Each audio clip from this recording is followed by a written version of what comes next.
everyone, welcome to the Sweaty and the Farmer and the Game Design, where we do our corn on the cob just right with the temperature of the sun. It is like that amazing celestial crispy. This is episode number 43. We should do it with friends. I am the Lone Gamer as the Sweaty. And I am Lucho the Farmer. Thanks for joining us on this episode. This week we feed our most overgrown fears to the PvP gods. Can we do it with some corn on the side? On the cob. There you go. But remember that anything on the cob is bad. Yes. But before all that, we get to our disclaimer.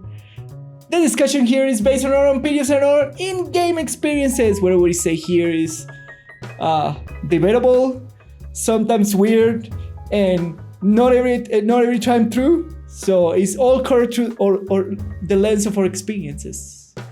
But we hope that you appreciate that. Right? So on the docket, hopefully we have Warframe with high-level friends is amazing, or is doable. Bring your own PvP modes to World of Warcraft. And finally, the Helminth Dev Workshop that happened last week. There we go. So, my friend, Warframe with high-level frames is good. And I really really like the comparison that they did with the other MMOs and how troublesome it is to be carried and like the experience of being carried, especially now that we're kind of like putting back the Destiny 2 group together.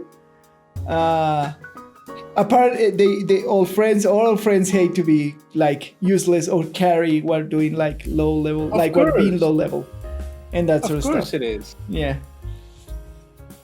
But I mean, first of all, the experience with Destiny was interesting because we had a group of people, like all kind of in different stages of the game. Yeah. Like we had a completely new level friend. Yeah. We had a friend who we played before, but he was kind of just leaving the low, like just getting into the quote unquote end game. into the end game. Yeah. We have me, which is just barely there.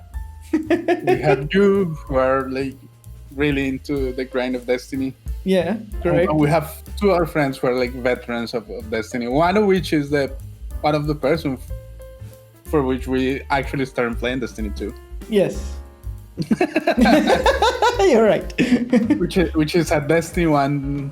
Both of them, I think, are Destiny 1 veterans and like. Yeah, correct. Like temper on rating and PvPing and all that sort of stuff. Yeah. Yeah. So it's an interesting mix of interests and levels of experience with the game. Yeah. So that's an interesting mix. Yeah, and it's been like at points it's been like kind of a struggle, like especially getting those initial hurdles of like, yeah, you should do this and that, and I will take you with you, and because that's the fun of it, right? If you're new players, you want to play with your friends, and it shouldn't matter if they're like super high level, and like it's like, oh, but you're killing everything, or like I don't feel like I'm doing much. Or maybe I feel like I'm wasting your time, right? All that mixed stuff in it, right? And yeah, but also, yeah, like when you're being carried through the game, it takes away from the enjoyment of discovering things. Yeah, of like discovering how your own abilities work, how the weapons work, like organically on your own. Yeah, correct. Yeah. Because you don't get to use the thing, so you don't get you get a new sniper rifle, and part of the process is like how does it feel? Do I like how it shoots? Discovering what are these perk things specifically in Destiny, for example. Yeah, it takes away from the enjoyment of figuring things out on your own. Yeah. So what does Warframe does it better than everybody else? I don't know. I was I was intrigued by this article because I don't know if this is the case actually. So you're doubting that the experience of the article, or I'm not saying that that was not the author's experience. Yeah. I don't know if this is a widespread phenomenon. You don't know if the experience is the same for the majority of the players. Yeah, because for sure, like that's what I find this article interesting. Yeah. Because it is the point of view of a person who enjoys being carried in Warframe. Okay, yeah. Which for me is interesting because I don't know if that is the case for everyone. Like we play Warframe with one of our friends. Yeah. And we were carrying him, quote unquote. Yeah. Through some of the content. I don't know if he was really enjoying the game that much. Yeah, that is true. That is definitely true. Because remember that like one of the things that really got us into a game was one of the early missions that we were playing. It was one of the defense missions on Earth that we were staying for a lot of waves. Yeah. And it was getting really hard, and like we were struggling with killing the infested guys that healed them. Yes, the enemies. Yeah. And we're thinking about that, and I feel like that experience was the one that made us fell in love with the game. Not only fell in love, but like really get into a game of thinking, oh, how do we get better at the game so that we can overcome this type of challenges. Yeah, because he never mentioned that he felt uncomfortable playing the game even if he was being carried, right? Yeah. Yeah, I think that's the interesting part of the thing of the article, right? That he didn't care if their friends were like getting everything, etc., etc. He cared more that their friends won't waste time carrying him or playing with him. I think that's the big point of this article. That is the point of that, for sure, but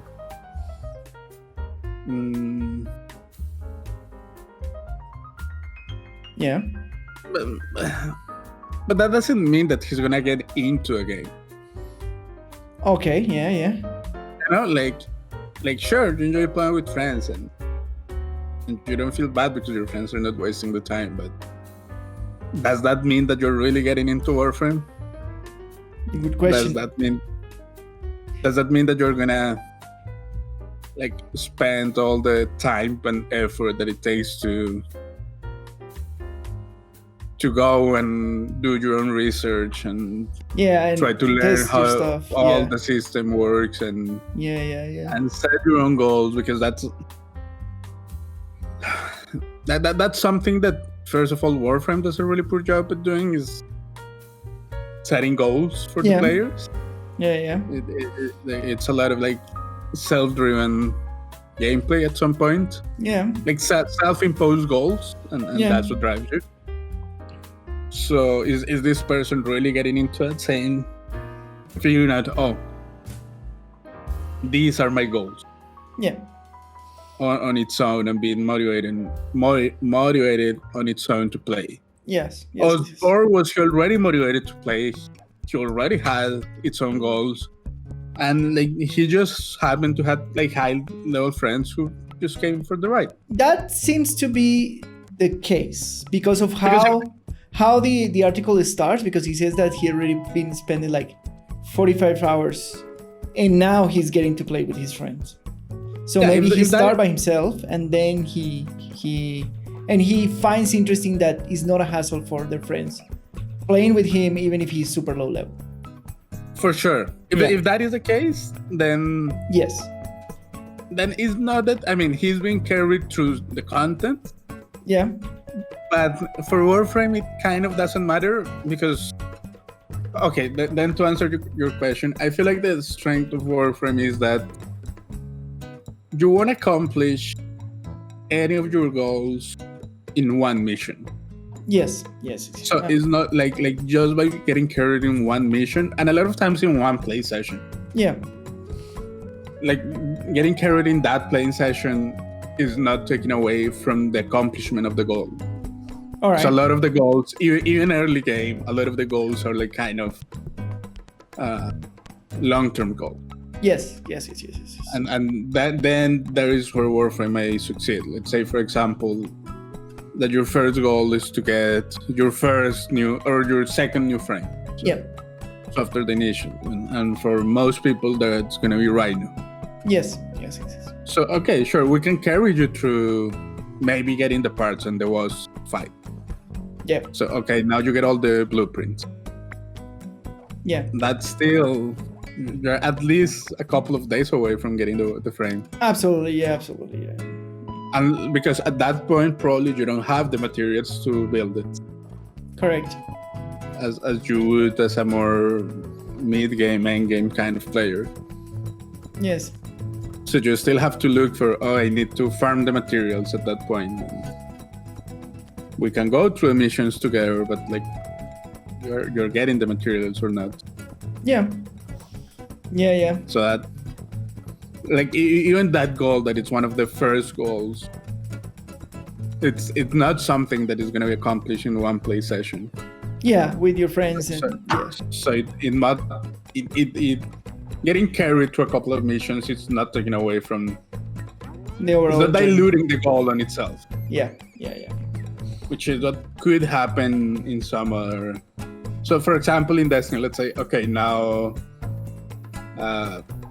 my goal is to. I have no idea what the goals are in Destiny.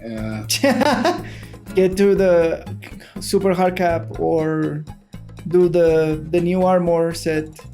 No. For example, like you have these powerful pieces of gear to get each week. Yeah. That you have to complete 3 nightfalls, for example. Yeah. Like getting carried to the 3 of them and getting the and you get the reward at the end. Yes. And that takes a playing session. That should take like an hour or an hour and a half to go through that. Yeah. So you get the reward at the end of those 2 hours, and then you feel like, oh, I did nothing to earn this reward. Yeah. That is a problem. That is the bad feelings. Yeah. But there are no real things that you can do. There are no goals in Warframe that you can attain in that short amount of time. window. Yeah. Just think about it, like what kind of things, like maybe complete. The only thing is like what advancing like quest lines. Yeah, but if you think about it, at least the most important ones, are all single player. That is correct. That is correct. Yeah. So you like there are some of them that, and even for some of the side ones. So for example, for Octavia, you like that one can be played with friends, but still we all have to go and do the puzzles and things. Yeah. And it has to be done multiple times because, for example, one of the puzzles that you have to farm on the moon is random, so you have to farm that tile set. Yeah.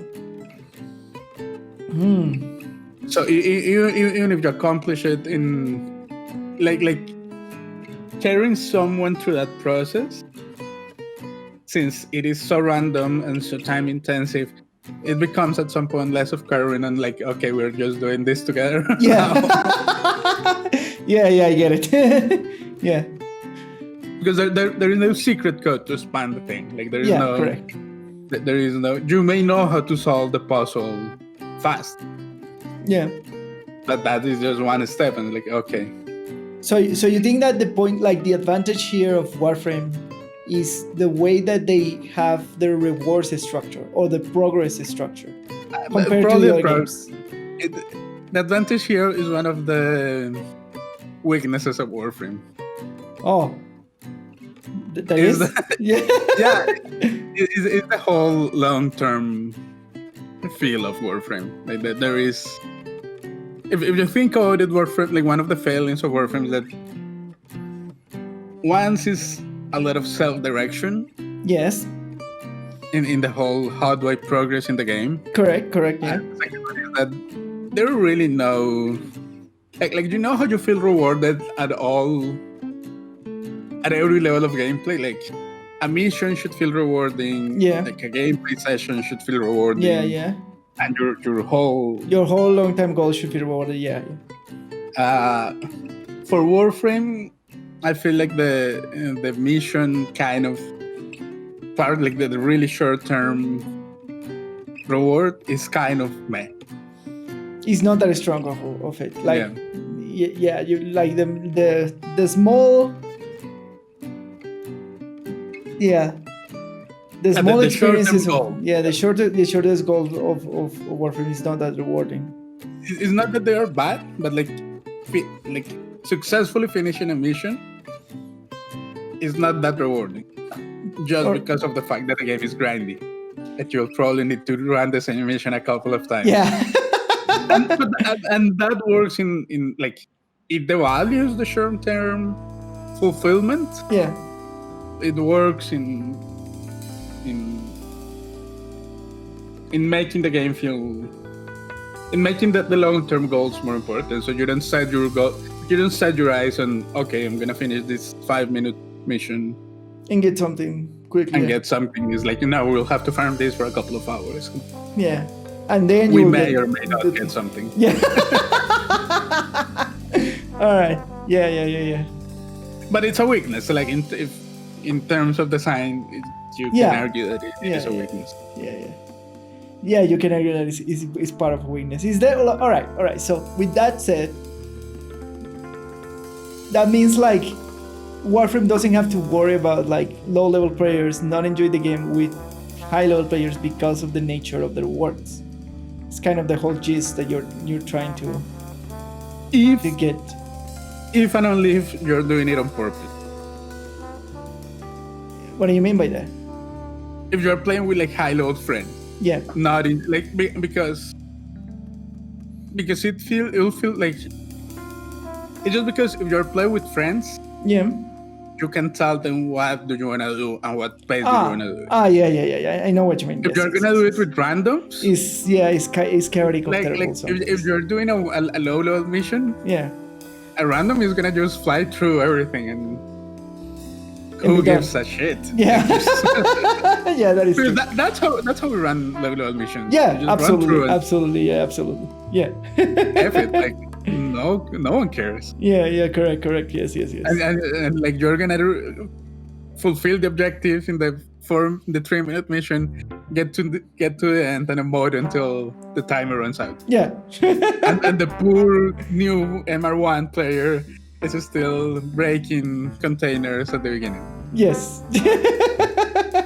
that is a bad experience. Yeah, absolutely. Yes. So should they care? Definitely. Because probably a lot of people get into a game alone and they haven't this experience with randoms to just off. If you're doing it with friends, it may be more forgiving. Yeah, fair. Remember, it's kind of cute if you're playing with like the new friend that it's playing for Warframe for the first time. Yeah. To see him like breaking all the containers at the beginning. Yes. And teaching them like the whole process of teaching them how to parkour and all of that. Yeah. And seeing them getting good at parkour, it's fun. Yeah. It's entertaining. Yeah. All right. So is then my next question is it a problem that games should address when high-level players play with low-level players? Should we like try to like balance it out, or like try to scale individually, or something like that? I don't know. That's such a hard question. Yeah, exactly. That's the question, because the article properly says like Warframe is like, if you have high-level friends in Warframe and you are beginning, ask them for help is not gonna, like the whole gist, is not gonna make them not enjoying the time and make them not waste their time compared with other MMOs, which because of the nature of that, there is no benefit for a high-level player to go and join a low-level player. and make them company, right?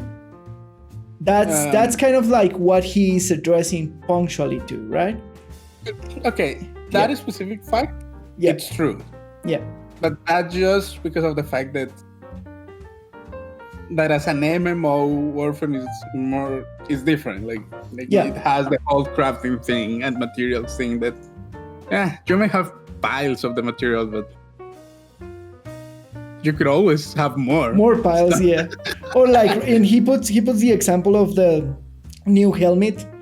That is gonna be interesting.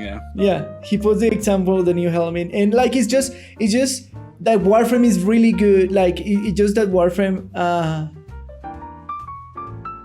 is really good at trying to reuse the old stuff and make it interesting for veteran players, especially with this new Helminth deal. Because they have to.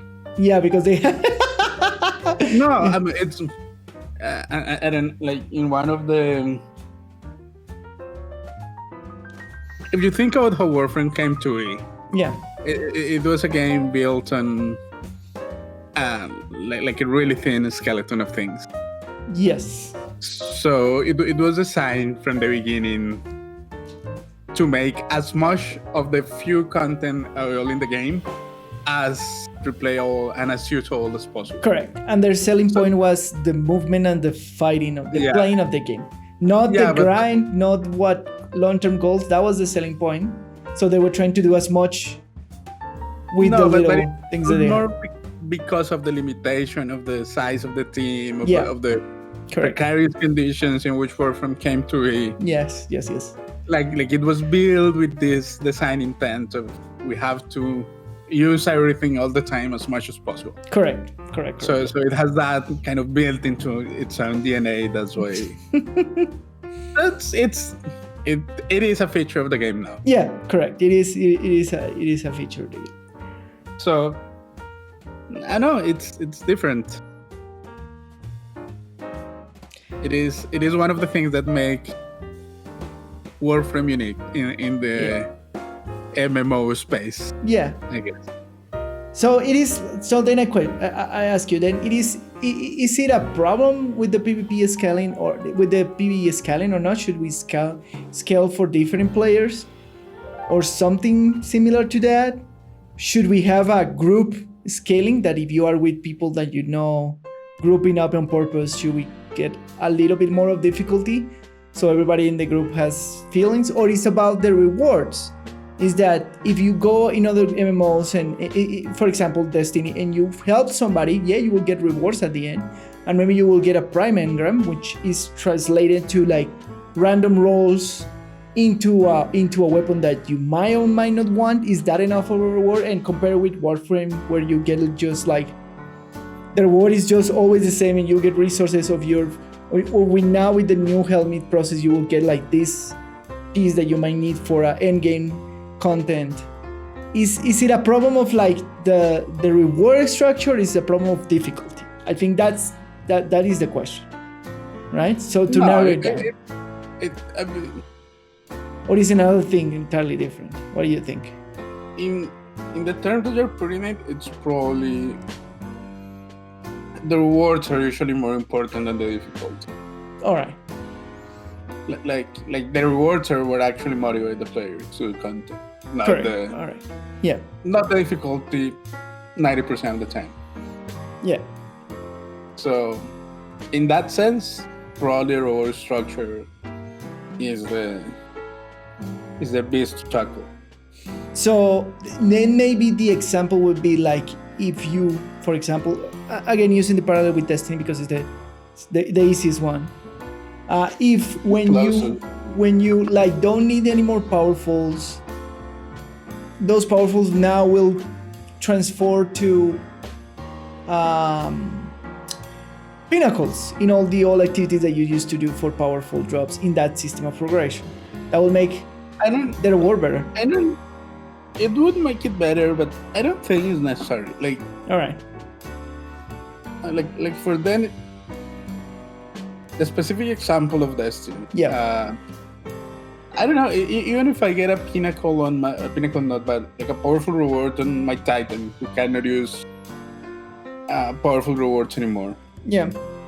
I'll still just dismantle the things and get the glimmer and the purple thingies and the weapon stuff. Yeah. Which are materials. Like, you use the purple thingies a lot. So yeah. Those are useful. Yeah, the legendary shards, yeah. Yeah. No, so I don't see a problem with it. It's not like when I run things with our friends, I don't really care about getting things. All right. Like I'll get the usual drops and like the blue trash and the purple trash. Yeah. I'll just disassemble it and get whatever I can out of those, and that's fine for me. Like I don't care. Like I don't feel like I'm wasting my time. Fair enough. Interesting. Yeah. So yeah, he points out that the other MMOs like kind of make it like. Yeah, but like I was thinking kind of where does, for example, WoW falls in this? I don't know, because I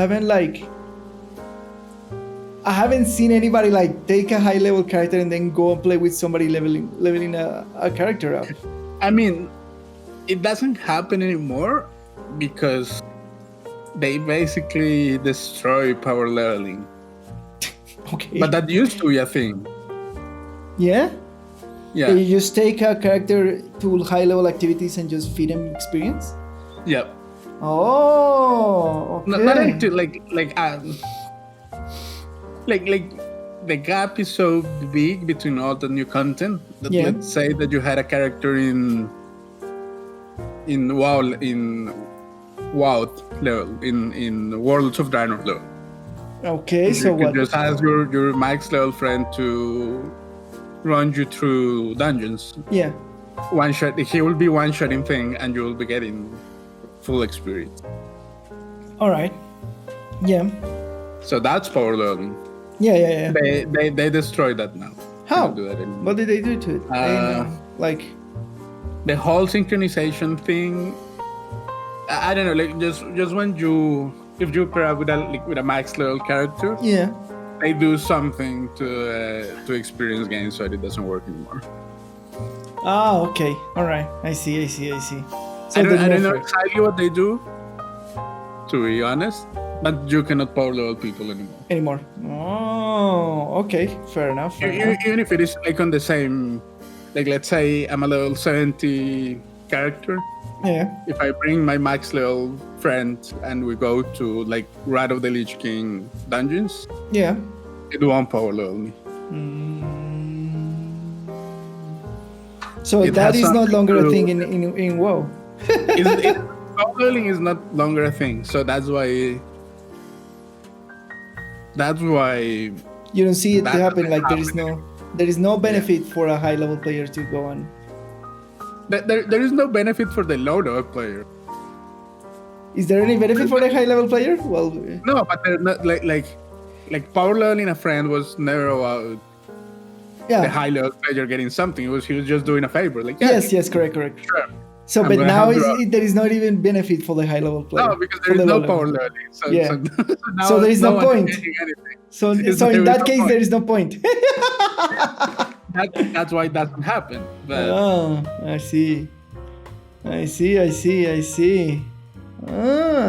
So technically, World of Warcraft doesn't have the problem at all because it doesn't give you even the choice of benefit. It doesn't have the problem because it's just a waste of time for everyone.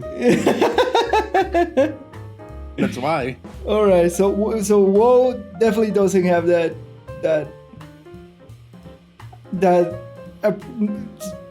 nothing. Like he doesn't even like pair in the conversation. Yeah, it's interesting because super curious. Okay, there is one version of this, and it's, for example, what I was explaining to, like, let's say that you have a fresh 120. Yeah. And you need to gear up. All right. You can, and I told you, like, the fastest way is to run. Is to get carried through. Yeah, dungeons. Yeah, you told me. Yeah. And in that case, you're getting carried through. Fair because enough, if you're fresh 120, you don't have the item level to. Yeah, you're doing like no damage. Yeah, you're doing nominal amount of. Yeah, of DPS. Yeah. So you're getting carried through because, and like there is a thing like if you're wearing, like for I think it's easier for plate wearers and leather wearers. Yeah. Because you can put a full team. Of just plate wearers and just plate or just leather, filling all the slots. Yeah. And they can just feed you all the gear that they get. Yeah, of course. That cannot be done with cloth or mail, sadly. Yeah. But even with those, like you just need one tank, and the other ones can be of your same class, and they can still feed you all the gear. Yeah. So and in that case, like the high level players don't get anything really. Yeah. They're just doing it to help you, like. That is true. Out of the goodness of their heart. Is it a bad experience for everybody involved? No. I mean, in that case, no, but that's just because this only happens in a pre-made group. Yes, correct. Where everyone knows what they're doing. Yes. Because, like, there is no matchmaking for keys. Yeah. So, there's no matchmaking for mythic dungeons, for example. Yeah. So, there is no way to get into, like, with randoms into it. So yeah, it almost feels like WoW doesn't have that problem. It doesn't have. I mean, it has the thing that like, it has the problem of you can get carried through some content at some point in the game. Does not offer any benefit to high level players. That is true. Yeah. But is that really a problem? Like if everyone is okay with what's happening? If everybody is a consenting adult, then what is the problem? Basically. No, like, if you have guildies and you tell them, can you guys help me power gear my new tune? Yeah, or no new character or whatever, And they say, yeah, sure, why not? Yeah. They run you through 2, 3, 4 like low level dungeons, which if they are like gear up for end game content, a mythic 0, mythic 2s, mythic easy. 5s. Yeah. You just turn off your brain and go through. Yeah. You know, with the affixes, it doesn't really matter. Yeah, correct. Yeah, correct. So, they don't get anything out of that really. Like, maybe you'll get a couple of gold at the end of the whole run. Maybe a title core, and that's what you get.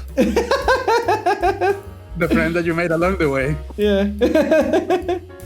But is that a problem? I don't know.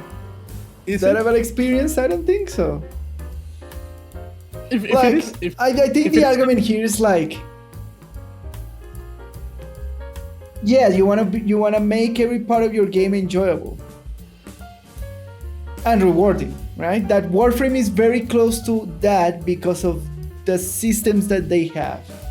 They do. That is true, but that doesn't mean that it's a bad or good experience.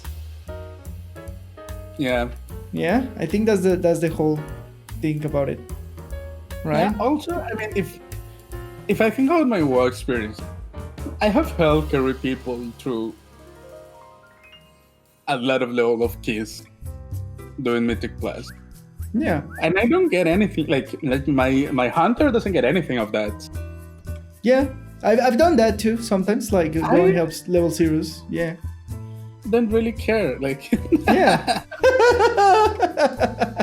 No, like if, for example, if a guild says, "Oh, can someone help me with this Mythic 5?" and I have the time, I'll for sure say yes. Yeah, that is true. Yeah. And do I get anything out of that? No. Do I expect anything out of that? Not really. But it will be nice if you get something out of it. I don't care. Will it better your experience if you get something out of it? Not really. All right. Because I'm not doing it for the rewards. I'm doing it to help someone. Yes. Your reward is to help some. Yeah, I know what you get, but I'm thinking like in a pure systems game design kind of thing. Like, will you better the experience if I give you some kind of reward for you to be in high level? There's kind of things around in some games that do that. If you help low level players, you will get like some sort of commendation, or like in Sure. in forgot the name of this game, in Tom Clancy's in the division. In the division, you get like commendations for yeah. helping low level players. Yeah, but again, that is for random groups. Yes. Yeah, but what I'm describing in WoW is just Our premates, yeah, we're talking only of premates. Yes, I know. But if they give you something like that for helping, you know what? That is one of the things that WoW. I was thinking, like the high social dependency of WoW is an advantage for WoW.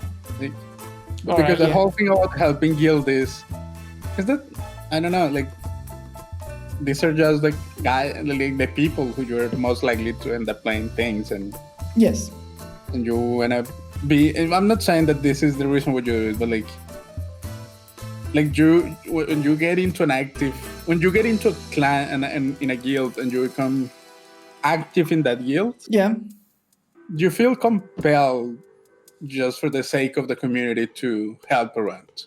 Yes, and that happens because of the social dependency. Well, correct. As a game. So, WoW is just different. It's so different. Everything is different.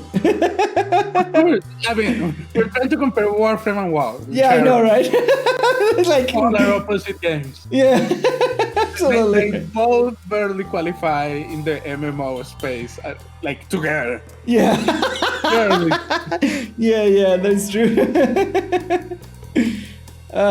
Anyways, we're trying to have a meta discussion about this games in completely different spectrums of the absolutely. So yeah. I don't know. I'm trying to pull things out of my ass. As we usually do in this podcast, but hey, don't tell anybody. But I think the conclusion for this is it is because of the reward structure. Yeah, absolutely. It's because of the reward structure. And he's trying to like kind of compare apples with bananas in this article, because they're both fruits, but they're very different. Yeah, it's the thing that Warframe is such a unique game. Like, yeah. It is really hard to find something that compares to Warframe. Yeah, and what it's doing in the systems and everything. Yeah, and then it's so unique in the way that it came to be as a game that a lot of the things that happen in the game are an effect of that, and that makes it like really, really unique. So that made it the game super interesting to study from a game designer level point of view. Because of the nature of the game. Yeah, and in my opinion, it gives a lot of lessons to all the other games all the time because of the uniqueness and the things that he can do.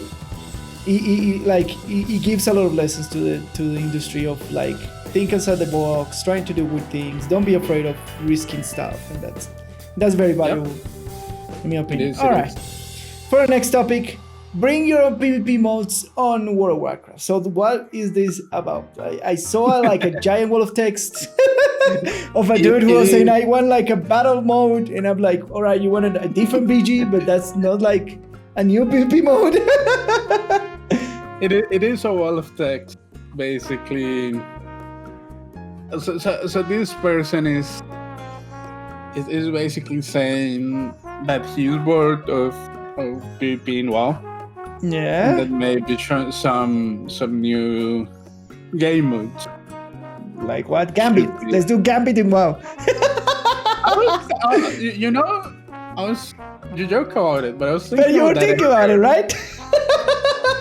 mean, like you have to adapt it, and like 5v5, I don't think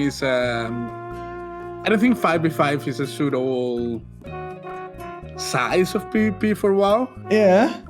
Because it's kind of in a middle place where. Okay, let me put it this way.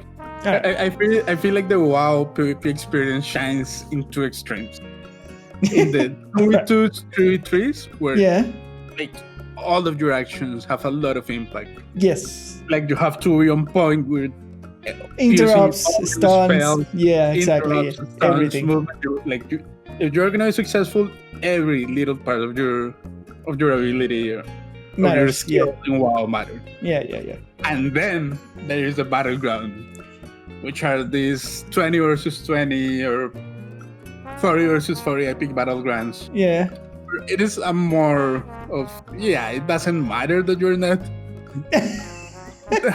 doing all your interrupts on time. But it has, like for example, the epic battlegrounds. They're super fun because they have a lot of strategy of, we need to capture these points in the map, and then we have a group of 6 players that is not coordinated at all, but like we're all kind of going there to see what's going on, and there's like this meta strategy that it's fun in itself.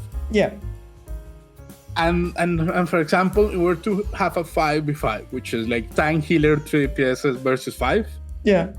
It feels kind of in the middle of the space that it's kind of mage. Like there is like 5v5 arenas, right? Arenas? No, there are 3v3s arenas. There is no 5v5. No. Are you sure? There are some. All right. There's some 10v10s brawl. Oh, all right. Yeah. No. Yeah. But the brawls are kind of the experimental lab for Blizzard. Yeah. Like the brawls are these game modes that they design and they try them out in the brawls. See what happens. All right, fair enough. See what happens. Yeah. But I know. I think you can adapt Gambit-like race with like race against PvP with invasions in like a 10v10 or like 20v20 space. Yeah. Or you have. I was thinking, let's say, for example, that you have. Again, in the middle, you have the thing that you have to collect. Yeah. Where you put the things that you collect. But you have like different. We're clearly like ripping off directly Gambit. Doesn't matter. I'm ripping off. I'm not claiming that I'm not doing it, but. Yeah. So you have to let's put it in WoW terms. You have to collect. Anima, because Shadowlands. There you go. By killing mobs in a map, and like mini bosses in a map. Yeah, but imagine now that like you have different rooms around, and each room has its own mechanic. Yes. All right. So because that's one of the strengths of WoW. It's having like mechanic heavy stuff too. Yes. So you have this like I don't know, hexagram with every face have a room with a mechanic, and then in the center the thing that you're collecting. All right. Yeah, and you open one of the rooms with the mechanic. You go do the fight with your little team. Do the fight, collect, and if you do the mechanic correctly, you get teleported to hunt the people on the other team. Doing one of the rooms. Yeah, and doing the mechanic correctly. Yeah. So if you fail at the mechanic, you fail. You cannot PvP. And then you just get invaded? Or no. No. You just cannot invade. But fair enough. Yeah.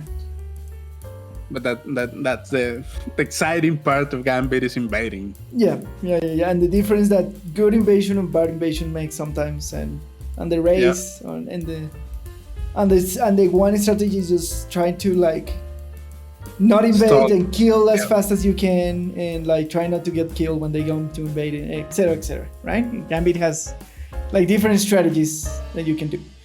Yeah. It could be interesting. I think something could be adapted to the WoW space. Yeah, I was thinking something like that with mythic dungeon races.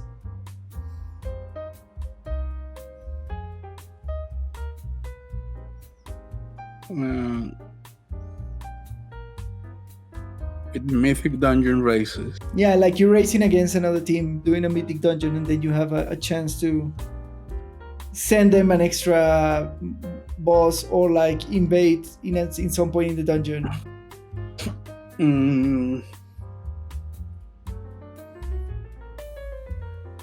It could be. I mean, the sending extra bosses, it's interesting, but it has no PvP at all.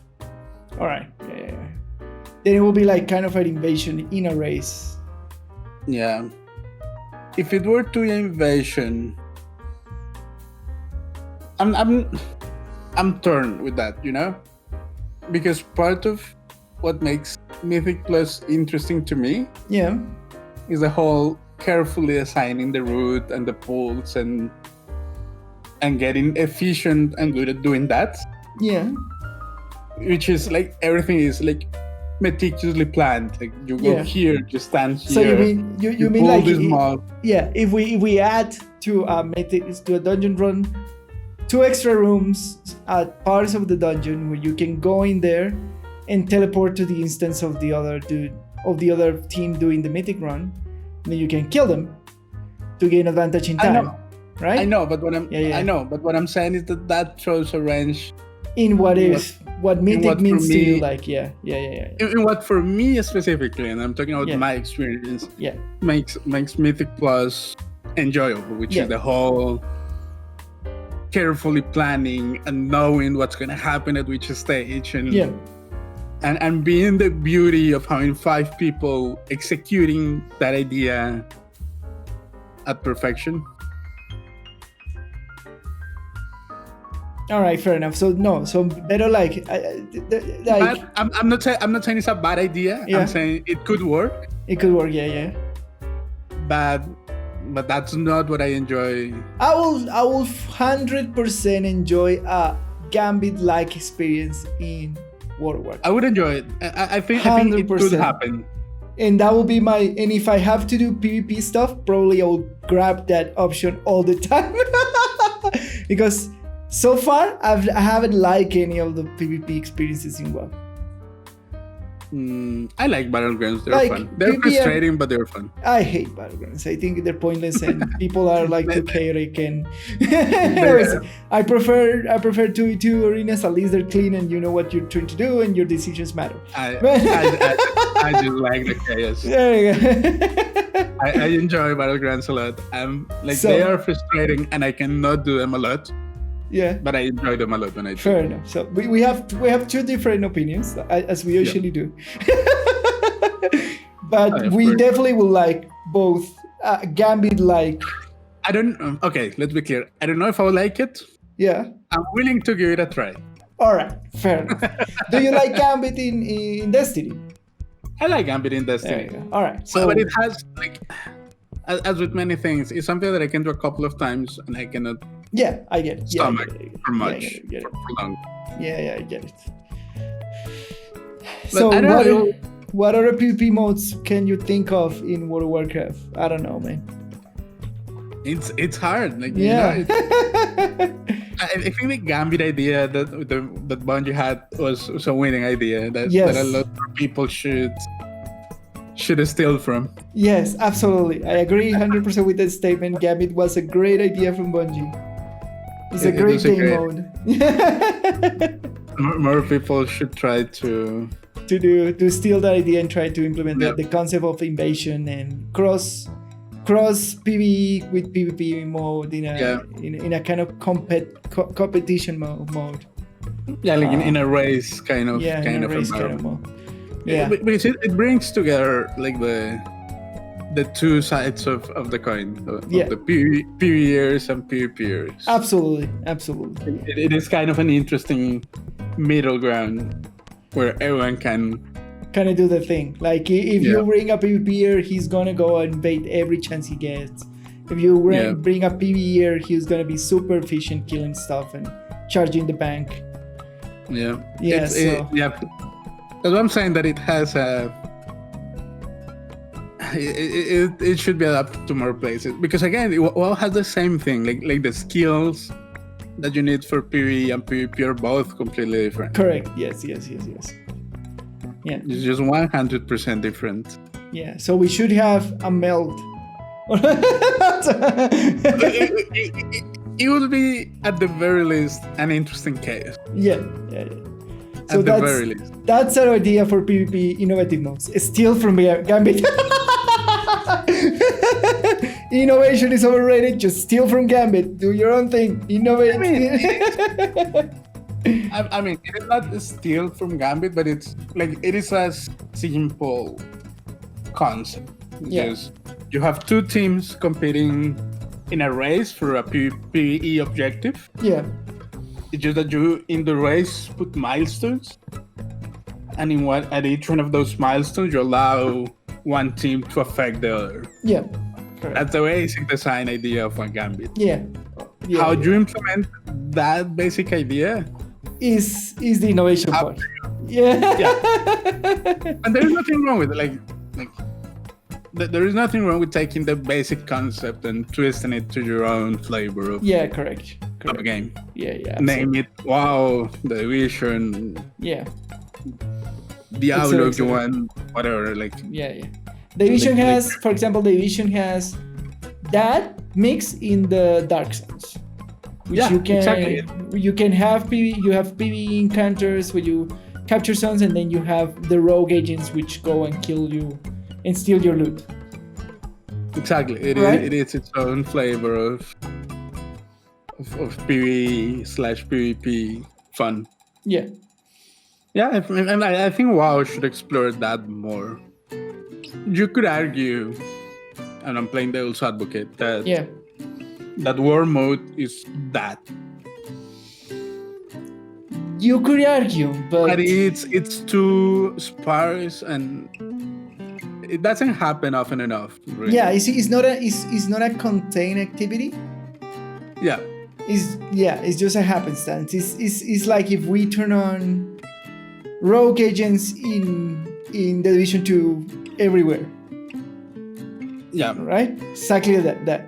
It's kind of the thing. So it's not a proper content experience, which the experience is designed around that interaction that the player is going to have. It's just something that can happen when happen. Yeah. They just add it to the war experience, which is nice. It's fun, don't get me wrong. We have had crazy fun doing World PvP. Yes, we had. We have feel like the baddies. We go around in a big mob and pulling people. Yeah, camping people. Yeah, we have done it. It's been fun. Yeah, in that regard, yes. but yeah, definitely. I feel like WoW should explore, as you said, like a curated, an instance activity designed around the whole invasion interaction, or the PvP blend kind of stuff, or like, that PvP blend. Yeah, like the Division or like Destiny with Gambit. Yeah, Warframe doesn't have anything. What? Isn't that what a MOBA is? What? Isn't that what a MOBA is? Yeah. Is it? No. It is. Not all MOBAs. Well, wait. Wait. Wait. It kind of is. Kind. You could argue for it, but the things like the MOBA are more central in the PvP factors of the thing, and the PvE factors are secondary. Like the PvE factors is just like resource management, and that's it. Like if you think about the majority of MOBAs, like the only big monsters that actually deals you damage are the opposing monsters, and some, but it's not that relevant. I know, but that is that kind of mix. Yeah. You know what? That's what a lot of people were expecting the Warfronts to be. Really? Yeah.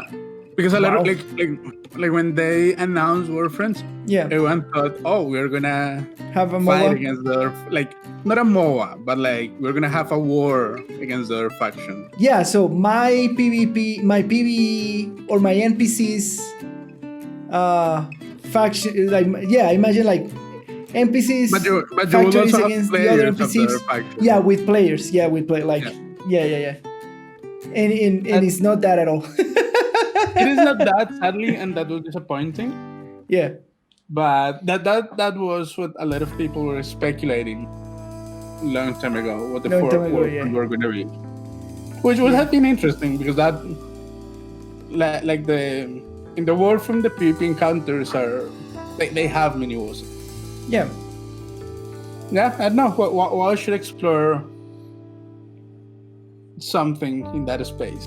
Yeah, absolutely. Because right now they don't have anything Yeah, successful there's in that space, right? Or nothing solid and consistent enough to make it Yeah. a thing. Yeah, exactly. Yeah.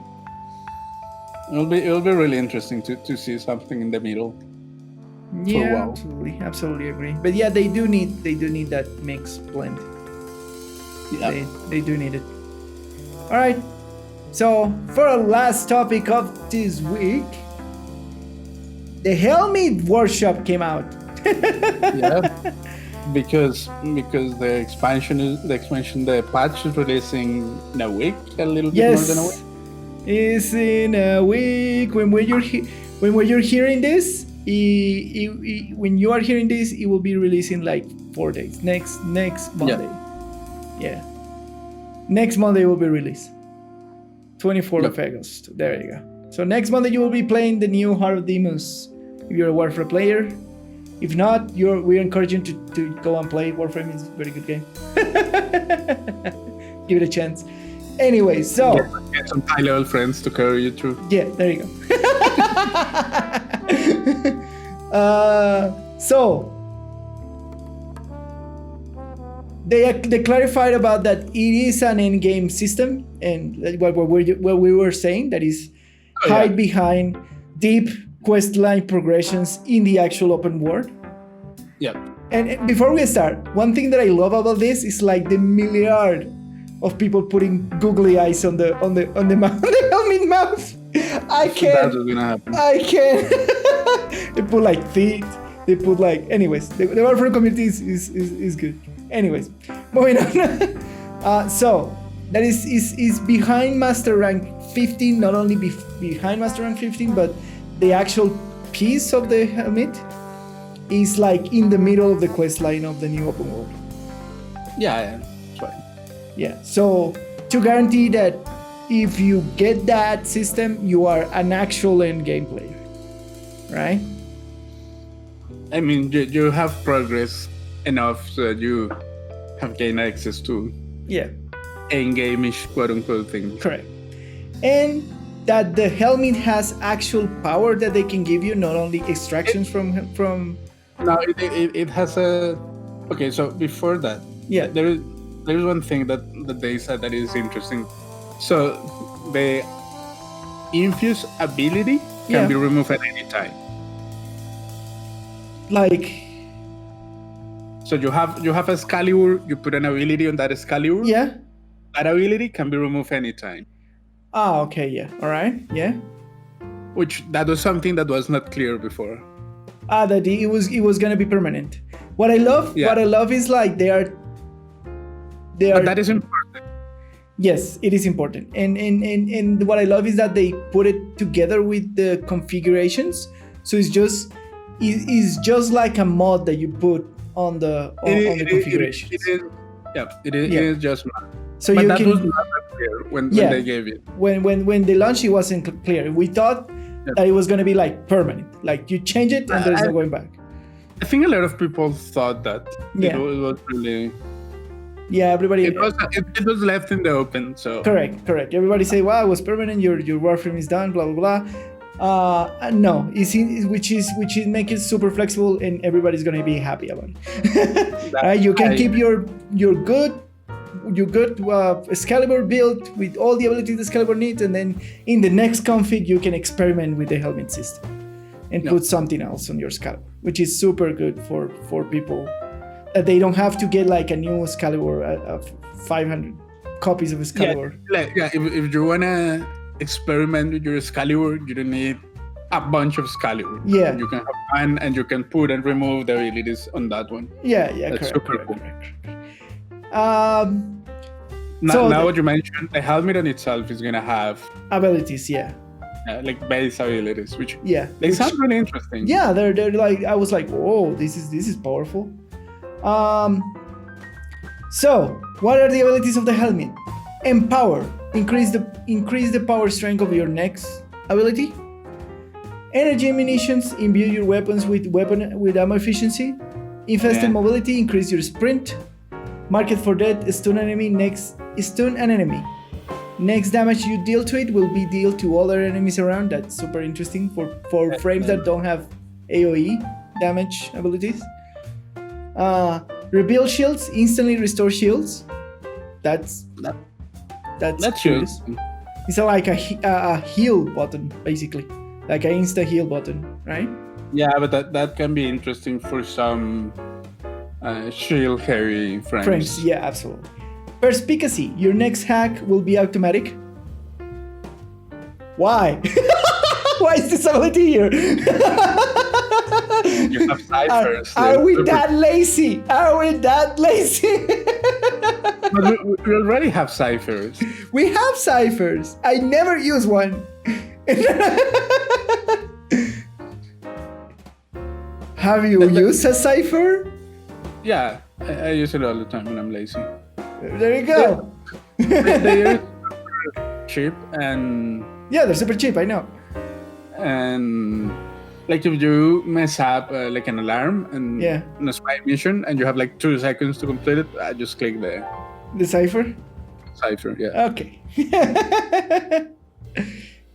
Companion heal. Heal your companion and call it to your side. That's what is the application of this? Reviving your companions. Yeah. Like not your pets, your companions. Yeah, like that's interesting for the robots, and that gives you like stuff. But that's super useful because you don't have, like, you cannot revive any of the robotic companions. But it says heal, not revive. Yeah, but like you can do something. Like if they're low health, you can do something about it. It's just that right now you cannot do anything about it. But then my question is it worth it to sacrifice an entire like ability for it to keep your companion alive? It could be for some frames. Like there are some frames that don't have, like for there are Warframes that have abilities that you never use. That is correct. So might as well have something that you may use more often than an ability that you never use. Yeah. I will agree with that. There are some companions that offer like really nice utility. Yes, that is absolutely true. And the last one, expedite suffering. Hit enemies in a cone. Affected enemies will have their bleed and toxic status removed and the remaining damage dealt in a burst. So this is like, I want to pop all my dots straight away. Yeah, all at once. And do a bunch of burst damage. I wonder if that's necessary on Warframe. You prefer to have a lot of dots running? It depends. Like, that's interesting. And I've been thinking about it. It's like the majority of frames that uses dots for damage, they generally have an ultimate that detonates the dots, right? Or an ability that detonates the dots. Don't they? Not really. No. No? You're only thinking of. I'm thinking about Sarin because that's the one that I've played the most. Yeah, but that's the only one. Oh, like a lot of frames put status effects on enemies. All right. So, making a thing about the empowerment, which was the first ability that I thought like, oh man, this is gonna be fantastic. They say that any buff, like any, and this is important, that any ability that gives you a buff in damage will have to be replaced if you're gonna put another ability that gives you a buff in damage, including the Helminth abilities. Yeah. So if you have the Rhino, in this case, Rhino has his Roar, and Roar empowers the abilities. If you want to put in power, you cannot have roaring right now. Yeah, that makes sense. Yeah, that is. So you cannot that's for avoiding people stacking buffs and doing like ridiculous things in damage. Yeah. Right. Right. So, what? The other thing, when you sacrifice a frame to the Helminth, that is permanent. The frame is gone, and they're gonna put a little flower on it in memoriam of the. That was always clear. Yeah. One thing that I didn't get clear for this, and maybe I didn't read it properly, is that if you put an ability that is in Helminth in a frame, will that ability disappear from the Helminth system? Or when you subsim, something is permanent? So you can complete the Helminth system in some shape, way, or form. Yeah, you can complete. Yeah, absolutely. Right, cool. So what abilities? But it will. Yeah, what abilities have subsim?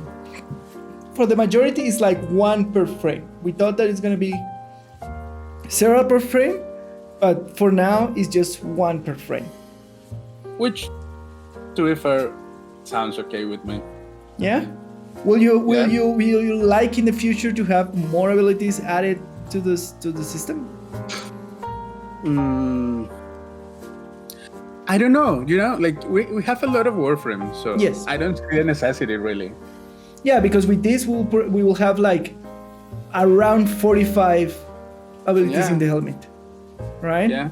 More to come with the frames because they already put Sako, which is not yet out in this list. Right? So if we get more frames, more abilities will get into the Helminth, and the system will expand naturally with the game. That's what I'm saying. Yeah. So maybe we don't need any more restrictions. All right, the ability has Ash Shuriken. Fair enough. And the number one? Yes, and this caught my eye because I was like, I remember there is a build in Ash for groups specifically that uses Shuriken to strip armor. Yeah, it has stripping armor ability, so it can be interesting. So you can actually like try to do like I was thinking like, oh, maybe you can just like do a super support frame and just put like a Trinity with Ash Shuriken and let the Trinity strip armor while healing and giving energy. That is completely useless. But it is more interesting to put stripping armor abilities in frames that deal a lot of damage that don't have a stripping armor. All right, I was just throwing an idea. I didn't say that it was good. Those are not the ideas that are gonna be popular. Oh, all right, fair enough. Like if you think about it, what's gonna end up happening is, we have frames that are super. Mesa, for example. Yeah. She doesn't have armor stripping. That is correct. She doesn't have armor stripping. So now, and she's already overpowered. So now imagine that you get rid of one of her abilities.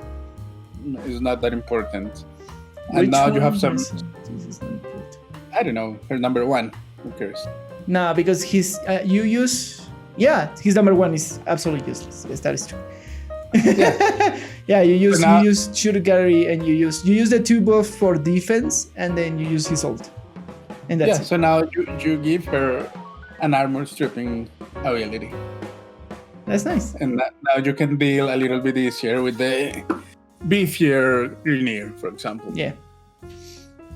All right, Atlas, Petrify. This is a crowd control ability. Yeah. Which will be interesting in certain frames that don't have any crowd control. They're kids. For Banshee, Silence. That's another crowd control ability. I like that one because that one is not that one is a toggle. So yes. And the Savage Silence build for Banshee is pretty cool. So it'll be interesting to have that functionality in other frames. Yeah, if you have a frame which is duration-based frame in ability. Yeah. This will be fantastic to give them just like crowd control. Right? Baruch, Lul. I don't know what this does because I don't have Baruch. It's a CC that It slows enemies. Yeah. Like it and the more it's basically a ability that goes in time. All right. So it starts slowing enemies, Yeah. and after a while, it puts them to sleep. Oh, Like does it a consume energy? Is a toggle with consuming energy? Yeah. All right, fair enough. All right. Chroma Elemental Ward. This is the one that gives damage, right? Or is it the shield? Elemental Ward is the. Oh, which one is Elemental Ward? That was my question. I don't play Chroma that often. I don't remember if it is the one that gives damage or gives shield. It's one of those. Depending on Chroma's elemental alignment, an offensive area of effect is created. Chroma and his nearby enemies are imbued with defensive energy. It's the one that gives damage, yeah. Depending on it gives damage or defense depending on the glow or the element. Yeah. Yeah. It's super useful. Holy god. That is like super useful. Especially if you use it for defense, it's super effective. Yeah, it could be. Yeah. Ember, Fire Blast. Sure. Yeah. Okay. Who uses Fire Blast in Ember in 2020? Nobody's the answer to that. Equinox, Race and Rage. I don't know what that ability does. I haven't played Equinox in a long time. The rest is the one that puts frames to sleep. Yeah. And Rage is the one that gives you. It's a buff, basically. Fair It's an enough. extra buff. All right. Radial Blind from Excalibur, another CC ability. Yeah. Frost, Ice Wave. Ice Wave is kind of like half damage, half CC ability from Frost, but That is an interesting one. yeah. Gara, Spectro Rage. Spectro Rage. Yes, Spectro Rage. Which ability of Gara is that? So you have the shield, you have the whip. This trap enemies in a carousel of mirrors, forcing them to take visions of their It's another CC. It's another CC. All right. Gauss. I don't know. Garuda, Blood Altar. I don't know what Blood Altar does from Garuda. I don't play Garuda. I think this one is the one that impales an enemy. No. So more CC, which is nice.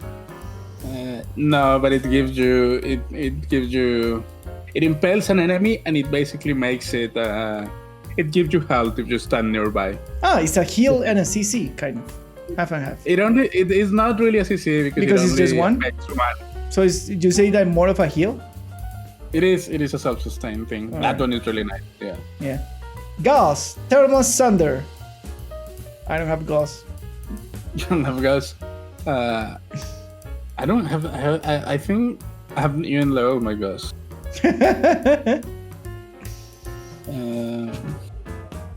Okay. Yeah. This one. It siphons kinetic energy from the area, charging the battery and inflicting cold status on nearby enemies.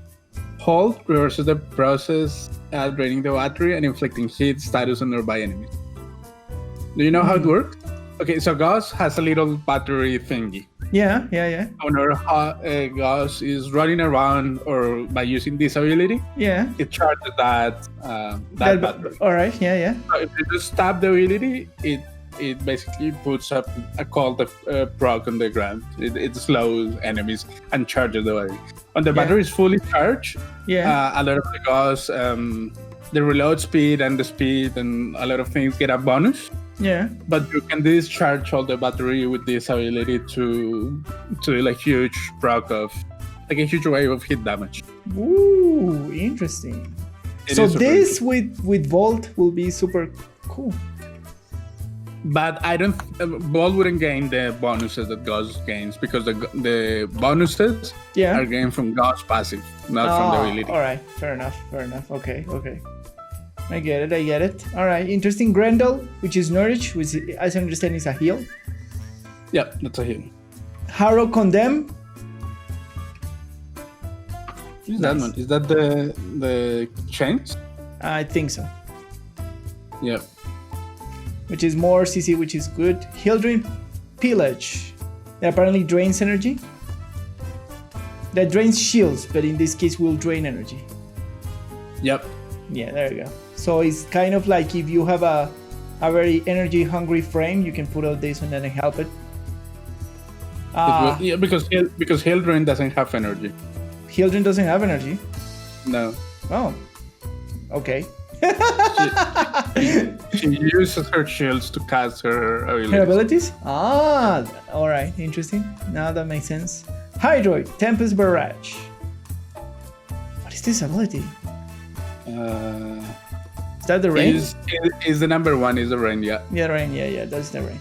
And it has Corroding Barrage, which it's a stripping armor kind of thing. Yeah. Inarus, Desiccation. I don't remember Desiccation. Isn't that the one that mummifies one enemy? And consumes it? Or like they leave it just mummify? No, not the consume. That leave it mummify, yeah. Yeah, that makes it like oh no, Desiccation is Pocket Sand. Pocket Sand! So now everybody has Pocket Sand. Okay. Yeah. Alright, Ivara Quiver, which is the one that has like all these quivers with different... All the different arrows. Yeah, the different arrow things. You know, it's nice because sometimes the little string that you shoot. Yeah. It's super useful to stuff and move around. Yes. There's a note about yeah. Cloak, hold noise, augment affects only cloak and dash wire. Yeah. Alright. Dash wire, that was the one that I think it's really cool. Yeah, and snare from Korra. That one is super nice to see. Do you know how it works? No, how does it work? So you aim it to an enemy, then enemy gets ensnared, and like all the enemies that start getting close get trapped in the snare, and it builds a little ball of enemies. Yeah, nice. Cool. That sounds cool. That sounds super good. Yeah, Limbo, Banish, which is the changing dimensions of Limbo. Yeah, dimension change. You can troll with other frames that is not Limbo now. Loki, Decoy. Yeah, I don't know. Yeah, exactly. Me neither. And I play Loki and I'm like, okay. What can you do with that? Put a clone of yourself and enjoy it, your clone. Yeah. Mag, Pull. This is another useful CC abilities to group up enemies. Yeah. Mesa, Shooting Gallery. This is fantastic. Pull is not really that useful. Well, all right. It just trips the enemies. Yeah. I mean, you can use it, but Shooting Gallery from Mesa. This is amazing because Shooting Gallery is I think Shooting Gallery is the one that gives you the defense against. Is that the mini shield against weapons? If I'm not wrong, it's not Shadow Shield. It's the one that jams enemy weapons. Yeah, which is super useful if you're going against anything that is not infested. It's a super good defense. Extra damage while jamming the guns of nearby. Yeah, it's super useful, super good defense ability, super good. And it's not, it not only affects you, but affects other players. Yeah, but it's not that useful. Well, useful if you're going against enemies with guns. Yeah, sure, that's fair, but it is as useful as like the damage buff is not that big, so it's not that like compared to a lot of the buffing, like damage buffing frames, it's superb. Like, it is useful for Mesa. Yeah. But for a lot of frames, the damage buff is not that significant. Fair enough. Mirage, Eclipse, that's another damage buff, right? Mirage, Eclipse. Eclipse, is that the one that changes from light to dark? I think so, but it's a buff. Things it give you protection. It gives you protection. It gives you damage reduction when you're in the shadow. Yeah, there you go. If you're in the light, it gives you damage. Damage buff when you're in the light. Yeah. Necros, Terrified. That's just a CC ability which scares mobs, in an area. The Firewalker from Nessa, which is the one that leaves the trail behind her. It gives you speed and it leaves a trail of fire. Yeah. So Volt Firewalker. I have heard about a lot about like either Gauss with Firewalker or Volt with Firewalker. No, I heard Fire Lady with Firewalker. Who? Fire Lady. Ember with Firewalker? Yep. Oh my god, yes, please give it to me. In my belly, yes, you're right. I want that, Lucho. I want that. You know that I love Ember. Yeah, I know. Nidus Larva? It is. The Firewalker is going to be more useful for the slow frames. Yeah. Alright, fair enough. Because it's an easy speed up. Yeah, fair enough. Nidus Larva, which is Larva is the crowd control one? Number one. The crowd control one, right? Which crowd control? The one that he leaves like a thing in the center and then groups up enemies. Yeah, the spaghetti noodle. The spaghetti noodle. That's perfect. Null Star from Nova. Super cool. Oh, Null Star is super useful. Yeah. I saw this and I'm like, oh, Lucho's gonna love it. I mean, just it's just that in the right type of frame, it gives a lot of survival. Yeah. Because Nullstar is the one that puts like little balls floating around you. Yeah. And at max strength, at max power, max strength. Yeah. It gives you like 90% damage reduction. Jesus. All right. Wow. It makes Noah super tanky. Nice. Nyx Mind Control, which is another CC ability. Oberon Smite. What is the Smite of Oberon? Is the one that you target an enemy, you throw a little thing, it makes damage proportional to the health of the enemy, and indeed that jumps around to other enemies. Fair enough. All right. Resonator for Octavia. If I'm not wrong, this is the damage buff. That is. Isn't that the 4? From Octavia? No. The 4 is the damage buff. All right. So we have the ball, which is the. Wait, Resonator? Resonator, yeah. That's the roller ball. That's the roller ball? You get the you get the mallet? Yeah, combines them with the No, is the Resonator is the ball. Is the mallet? Yeah, the mallet, which is the ball. Yeah. So it gives you the ball.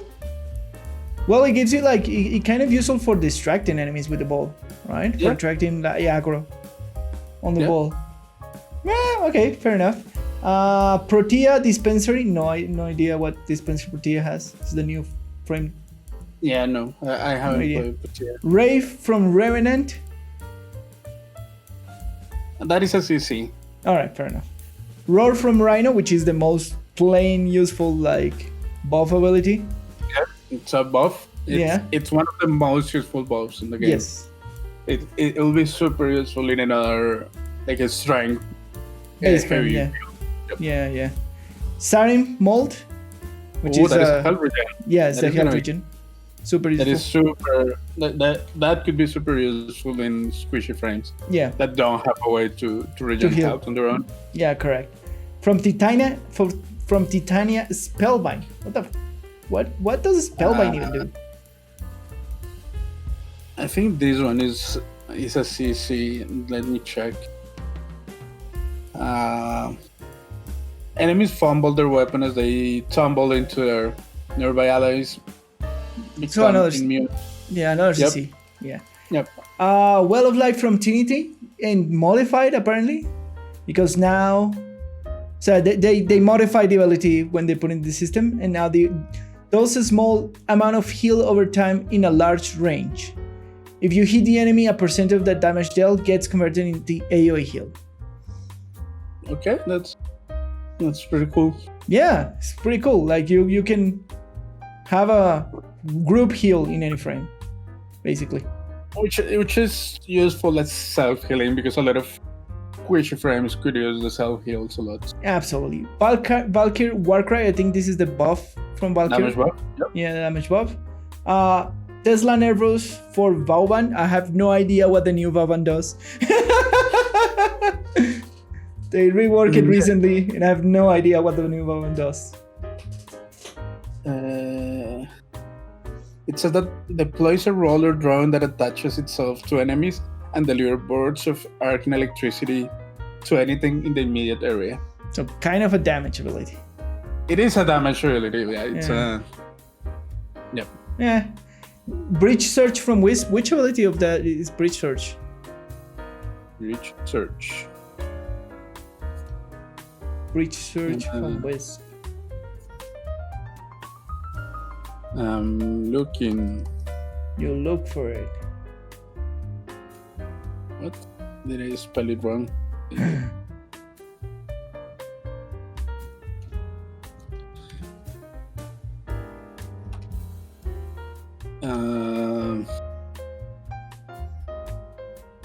Is the number 3. Open a dimensional bridge to one nearby enemies and cause them to release aggressive search sparks and damage.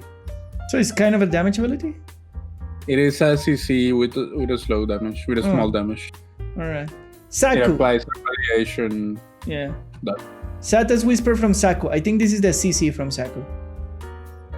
It may be. I don't remember. Yeah, I think this is the CC from Saku. And finally, Arbus from Zephyr.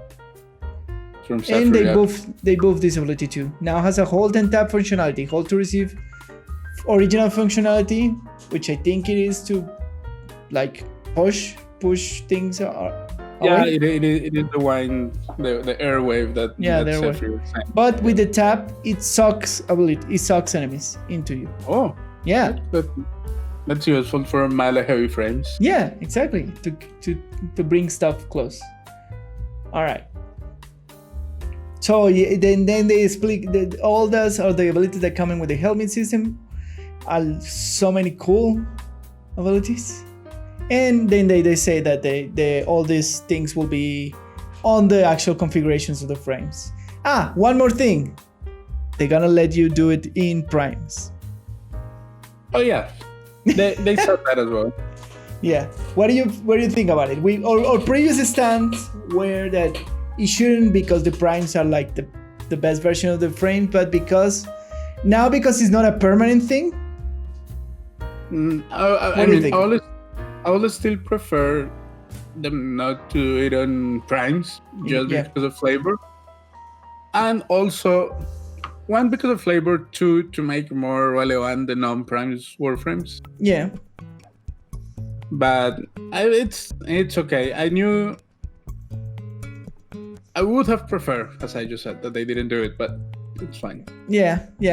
I'm with Lucho on this one. We should have preferred that they didn't do it. Yeah, the primes, they should be the original ones. Yeah, but the intended ones. But alas, I think from the point of view, it's like because they're doing a kind of like a mod that you put on the frame, they don't see it as transgressive as we had original think about it. That it was something. It is a thing of flavor. Yeah. Man, the system is gonna be fantastic, Luch. It looks really fun to play around. The system, it looks fan-freaking-tastic. It looks really, really fun. Yeah, I can't wait to test some stuff here, making my favorite frames a little bit better, like Ember, for example. That would be a happy chap. There are some frames who's gonna be fun to experiment with. Yeah, absolutely. All right, and that's it for Deep Dive, my friend. Yeah, so we move to our audience questions and feedback. Don't forget that you can write us at our Twitter accounts, or email accounts that is in the description below if you're seeing us on YouTube. You can send us direct messages, ask stuff, leave comments on this on whatever device you listen to us or watching us on YouTube. Leave your comments with your burning questions there, or communicate in any shape, way, or form. You can pass by my stream and ask questions there, and we will answer it to the best of our abilities here on the podcast. So, first question of today is: how far away is Destiny 2 from a full-fledged, properly named MMORPG with all the flags and stops, etc., etc.? What does he need to get there? it needs to allow 6 people teams to get into planetary activities. Your gripe, you have to bring it. He hates it. He absolutely hates it. Yeah, it is stupid. You cannot. No, like imagine this. Imagine that when we're doing our after raid Tuesday PvP shenanigans. Yeah. We had to be like, we have 10 people, and we had to be in different instances for each party of 5. Yeah, that would be enjoyable. Like right now we have to in Paris for the quest progress. But we can chart into the same instant. Yeah. That is true. Yes. But right now, and that is fine. Like we can share, we can get around, but we are all the 10 of us in the same shard of the server. Yeah, correct. So what you're saying is like Destiny should get closer to the massive multiplayer part of the MMORPG. Of course, because what if there are 6 of us or 5 of us, like there is usually? Yeah. And when I do stuff together, we can do strikes together, but when I go to planets and do stuff together. Yeah, we should be able to do it, all of us. Yeah, absolutely agree. Yeah, and it sucks. Like, yeah. Of course, they have to like properly accommodate and scale certain things and activities and etc. But that shouldn't be like a major problem, in my opinion. That shouldn't be like for public events. They don't have to scale them. Like you can see usually like 5 or 6 people. Yeah. Completing the same public event. Yeah, that is true. Yeah. Yep. That's one thing. Something else? Oh, it's a lot of things. It's a lot of things. All right, that's one thing. Like actually make the massive multiplayer part of your game bigger. Oh, but in a lot of places, like the social spaces should also be bigger. Yes, correct. Yes. There should be an actual social spaces. You should have war bosses and actually like more people on planets. Yeah. The more massive multiplayer. Yeah, because Destiny. I think that's the biggest thing, right? To make it feel an actual MMO, to have bigger instances of things. Yeah. Yeah, absolutely. And you sometimes go to a tower and you see a pack jam of players, but you want to see that outside in the world when you're exploring and going to planets. Yeah. Just the fact that you cannot do planetary stuff with your friends. Yeah. It makes you feel a little bit disconnected. That is true. Yeah. There we go. I agree with that answer, and I don't have anything else to add. I would like war bosses. That would be my 2 cents.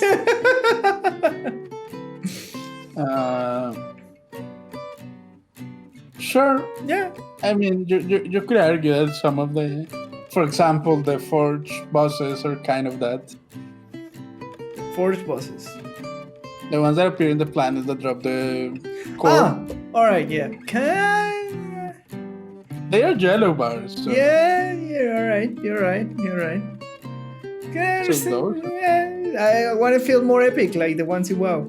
Like when you go to war boss in WoW, it feels like war boss. It depends. Fair enough. At the beginning. Right now, they don't feel like that. Yeah, fair enough. I know you. Anyways, for a second question will be, what will be the most... is still more dangerous. Yeah. That's what you're trying to... Yeah, that could be. What will be the most interesting end game you can think of? Collecting stuff. That's the end all and be all of endgame. Oh my god. You hear it here, folks. Give Lucho an enormous and interesting list of things to collect, and he will be happy for the rest of his life. That's all that matters. It's all that matters. For me, will be an endgame more intertwined with a story progression, but that's super difficult to do. I think those things are disconnected, but okay. Yeah, I know. That's why. Well, like it's more difficult to do. I don't think it's difficult. I think it's impossible. You say it's impossible? Yeah. Because the whole purpose of endgame is something that is repeatable, and that breaks any type of of narrative.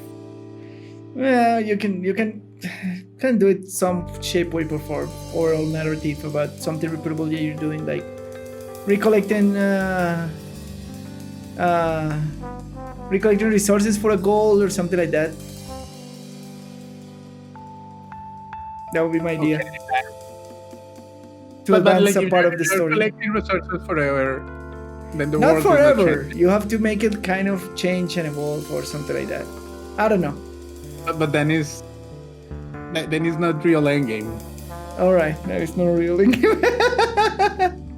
It's just the whole narrative thing puts a lot of limitations into what you want to do, and if you want something that people repeat to no end, that breaks the narrative of.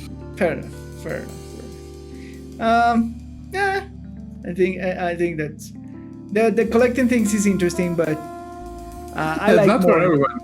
Yeah, I like more of a challenging end game thing, but Collecting things is challenging. Okay. Just that you're lazy.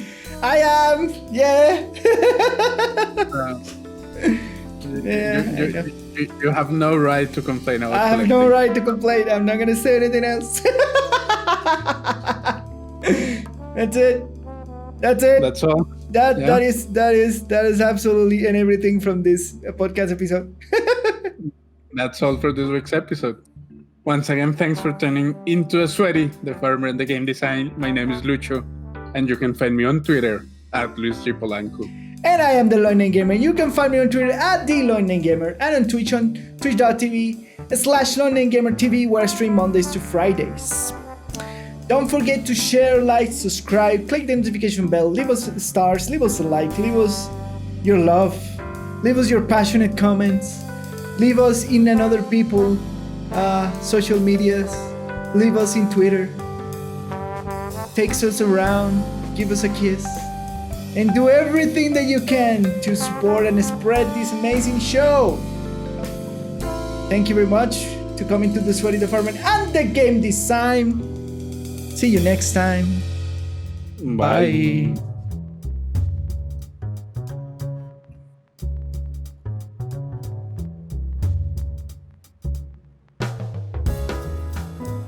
And did you know, in the days of the early North American settlers, corn was so valuable that it was used as money and trade meat and furs for it. Maize is believed to be a human invention domesticated from grass called testosterone about 17,000 years ago. No, 7,000 years ago. 7,000, yep. Yeah, 7,000 years ago. So it was called the gold in agriculture, like gold coin in fact in agriculture. In those days, it was very valuable. Now you can eat it everywhere. As well as being eaten by the cob, which is bad. Okay. Yeah. It's also processed and used as a major component in many food items like cereals, peanut butter, potato chip, soups, marshmallows, ice cream, baby food, cooking oil, margarine, mayonnaise, salad dressing, and chewing gum. So you can practically eat anything, and the probability that there is corn in it. If you're allergic to corn, you're fucked. You cannot eat anything. You will die of hunger. Everything has cornstarch in it. Everything has corn syrup in it. Like it became the most common thing. And you can do like weird things with the corn syrup. It's super flexible, right? You can do everything. You can do everything with corn syrup. Yeah. Can you build a house from corn syrup? Probably. Can you invite little kids to a house from corn syrup and put it into a